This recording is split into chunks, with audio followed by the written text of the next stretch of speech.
So, for today's video, we're gonna talk about the first appearance of The Flintstones. Yeah, baby, yeah! So, alright, let's go! Alright, so we start off on a beautiful, lazy Sunday morning where Fred Flintstone is trying to have a nice, relaxing day in his backyard. But he can't. No. And you know why? It's because his neighbor, Barney Rubble, is making a terribly annoying racket next door, practicing his golf game annoyingly and horribly. And as you could suspect, this pisses Fred off to the point of violence. So instead of making horrible golfing noises, Barney makes another terribly annoying racket to piss Fred off. This time, he's building a flying machine. And yet again, Fred threatens violence to shut Barney up. But, man, Barney actually did it, man. His flying machine works. It's airborne. Suddenly, Fred is overjoyed. He figures, like an egotistical maniac, that he and Barney can go 50-50 on selling these flying machines. And he even wants to call the contraption the Flintstone Flyer. But the person who invented and built this machine, Barney, he wants to call it the Barney Copter, which realistically is a better sounding name. And realistically, who the hell does Fred think he is, man, to muscle his way in on this stuff, right? So Fred, full of pompous arrogance, decides to take this thing for a spin, and indeed takes it for a whirl right off the side of a cliff. Bam! So the Barney Copter is destroyed and Fred is completely concussed. And as much as that sucks, Barney's like, oh well, I can just build a new one. Maybe one that can handle the extra weight load of Fred there. And in the end, it doesn't really matter to either of them because both Fred and Barney are going to be bowling in the championship tonight with the Rockhead and Quarry bowling team. Or are they? No! Why would they? Like, what the hell were they thinking, right? They can't go bowling because they totally forgot that they have tickets to the opera tonight with their wives, Wilma and Betty. And how can you skip out on bowling championships? Man, come on, that only comes by once a year? I don't know how often they have these things, but I'm assuming a year. But fret not, bowling fans. Fred has a plan to skip out on the opera and still go bowling. You see, he's going to ham up his Barney Copter crash injury and be like, oh, Wilma, I am too injured to go. Oh, shucks, golly jeez. Wow, that was a horrible Fred Flintstone impersonation. I'm really sorry about that. So Fred will be staying home in bed, nursing his injury, and Barney, being the mensch that he is, he suggests that he will stay home to take care of Fred and make sure that everything is good so the ladies can go to the opera by themselves. I'm assuming it's a rock opera. Right? Flintstones? Rock? No? Okay.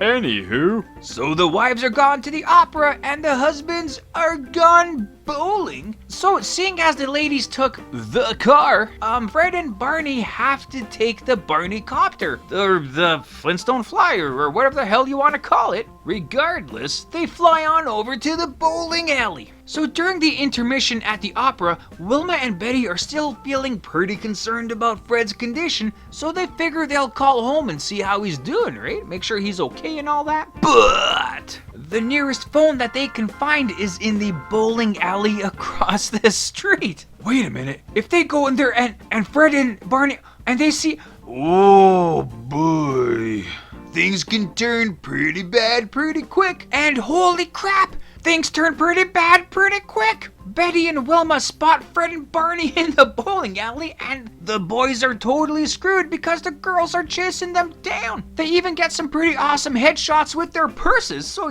they're not fooling around, right? But luckily, in the last moment, Fred had this awesome idea to dress up as a couple of German tourists.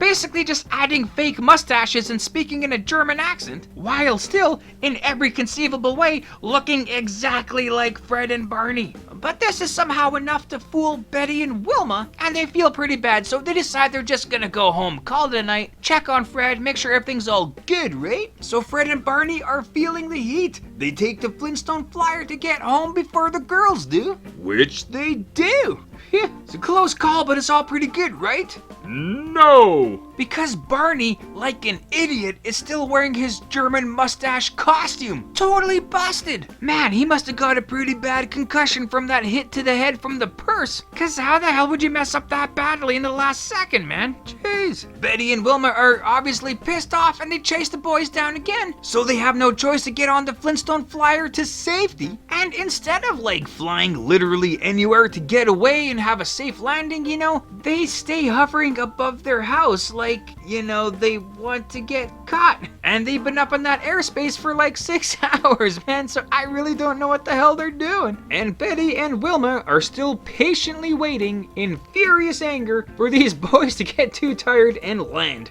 Hey! And with that cliffhanger, that is the end of this fantastic tale.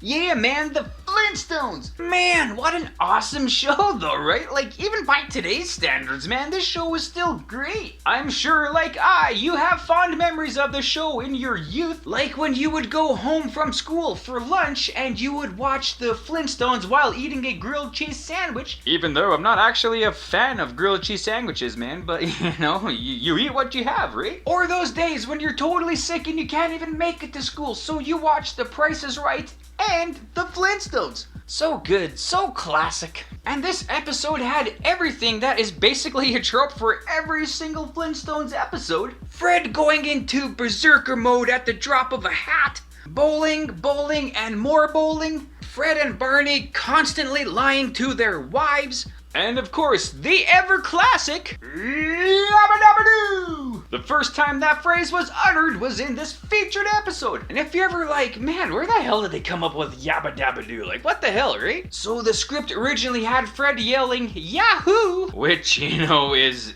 an interesting word, you know, but not really yowza wowza, right? So voice actor Alan Reed came up with this catchphrase Yabba Dabba Doo, which is a pretty classic catchphrase, right? I don't know how many people walking down the street nowadays would just say random things, you know, like Zabba-da-boo and Doobity-bop, you know, but like Yabba Dabba Doo, man, it somehow works. For my catchphrase, hey, I guess currently it would be like, that's hip, you know, doesn't have the same pizzazz. And so when you think about the Flintstones, you think about their theme song, right? One of the most classic and iconic theme songs, Meet the Flintstones. They're the modern Stone Age family.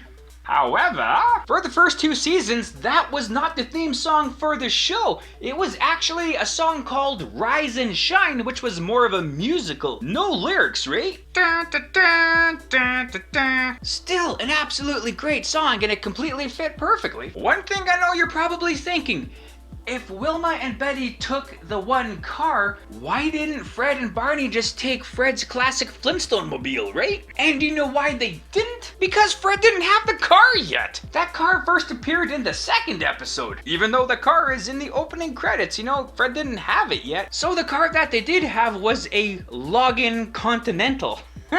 Which is a Stone Age take on the Lincoln Continental, which still looks pretty snazzy. So yeah, like I say, man, this show is still so great. These episodes, like the animation is just beautiful. The art is just, you know, perfect. Oh man, this show is just so great.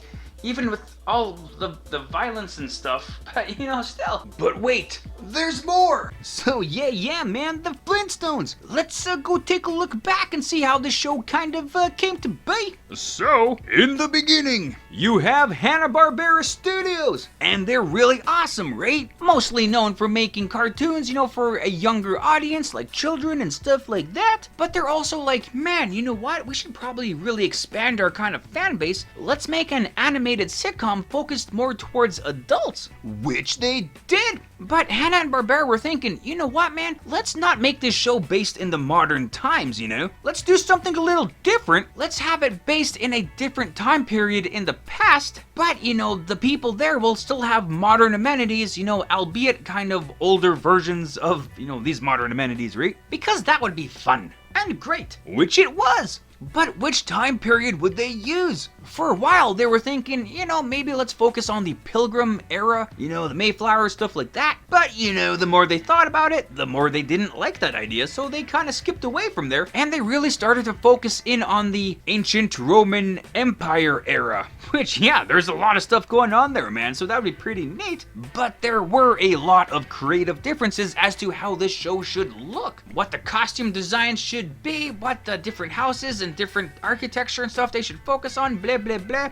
So many things they could not agree on. So Hannah was then like, okay, you know what? Screw this, man. Let's just go to the very basics of basics. Let's go to the Stone Age. We don't have to worry about their clothing, you know, everybody will just wear a one-piece animal fur kind of a muumuu. We don't have to worry about what the background will look like because it'll all be made of stone. Just keep it simple, right? And bam! The first major concept of this show is made. For a quick little side note, Hanna-Barbera did eventually make a cartoon with modern amenities based in the Roman Empire times called The Roman Holidays. But that show only lasted for like, you know, 13 episodes before it got cancelled, so maybe it's best that they didn't stick in that time period. And now, back to our regular scheduled program. So now that they have the time, place, and the kind of concept look of it, they figured, you know, we should really maybe build characters. I guess, obviously. So the family that they were focusing on, they decided to call them the Flagstones. And the family they would be focusing on would be Fred Flagstone, his wife Wilma, and their son, Fred Jr., all the while still hanging out with Fred's best friend, Barney. So Hanna-Barbera were like, yeah, you know, that's feeling really close, but something's still not quite right, right? Unfortunately, one of the things that wasn't right was the name. There's an incredibly popular comic strip at the time called High and Lois, and the last name of that family is the Flagstons. So the High and Lois people were like, yeah, man, you guys should probably change your name, because, you know, we don't like that. To which Hanna-Barbera did. They changed the name of Flagstones to Gladstones, and they ran with that for a while. And while they made that change, they're like, yeah, let's kind of change the characters of the show a little bit, you know? And suddenly, one of them, I think it was Barbera, was like, you know, man, that TV show, The Honeymooners with Jackie Gleason, like, that is one of the greatest shows ever. Like, one of the best comedies for sure. What if we just basically copy that show, but have it, you know, an animated version in the Stone Age?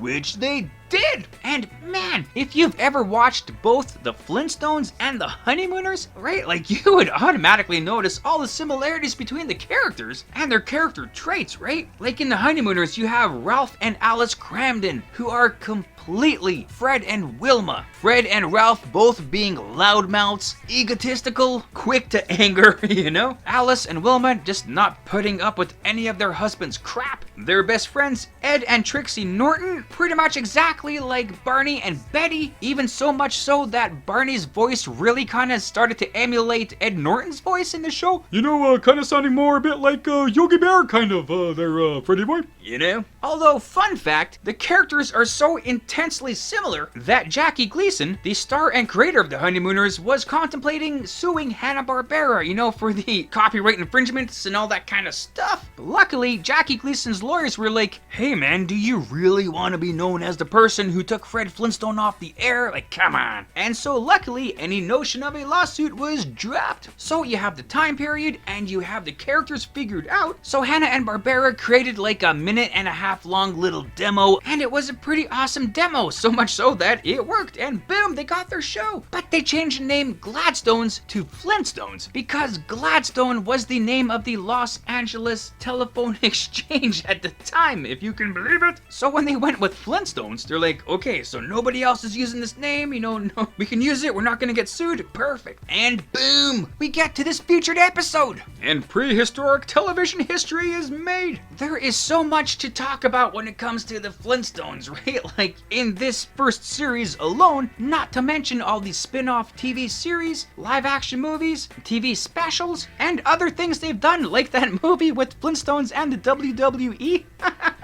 Honestly, man, I really love that movie. It's pretty good, but you know, that's for another time. But for now, and considering this, that, those, and the other things, I guess that's that. Right on, and there you go. So thanks for watching the video. I hope you liked it as much as I did making it. Also, feel free to check out the source material that I featured in this video. And if you want to leave a comment on anything you may have liked or things I might have missed in this, you know, feel free to do so. Or anything else, you know, just to say hi. That's cool too. And other than that, you know, have a great day. Thanks.